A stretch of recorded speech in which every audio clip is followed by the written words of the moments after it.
ज्येष्ठ अभिनेते धर्मेंद्र यांचं निधन, वयाच्या 89व्या वर्षी घेतला अखेरचा श्वास। मुंबईतल्या विलेपार्लेच्या स्मशानभूमीमध्ये अंत्यसंस्कार।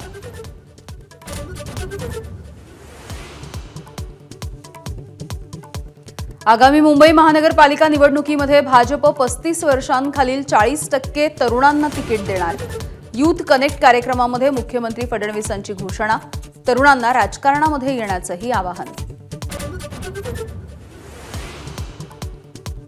ठाकरेंची शिवसेना आणि मनसेच्या शिष्टमंडळाने घेतली राज्य निवडणूक आयुक्तांची भेट। प्रारूप याद्यांमध्ये हरकती नोंदवण्यासाठी 21 दिवसांची मुदत देण्याची मागणी, तर मागण्या मान्य न झाल्यास रस्त्यावर उतरण्याचाही इशारा।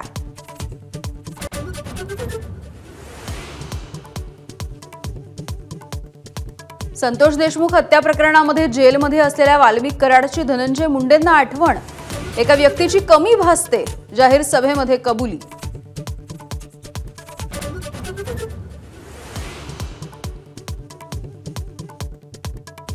डॉक्टर गौरी पालवे आत्महत्येच्या प्रकरणी मंत्री पंकजा मुंडेंच्या स्वीय सहाय्यक अनंत गर्जे याला पोलीस कोठडी, 27 तारखेपर्यंत अनंत गर्जेची कोठडीत रवानगी।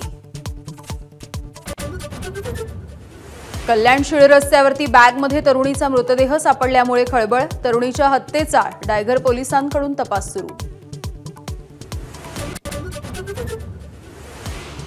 मुंबईच्या चेंबूरमधील काली मातेच्या मूर्तीला मदर मेरीचे कपडे घातल्यामुळे तणाव, पुजारी रमेश योगेश्वरला 2 दिवसांची पोलीस कोठडी, धर्मांतरणाचा डाव असल्याचा हिंदुत्ववादी संघटनांचा आरोप।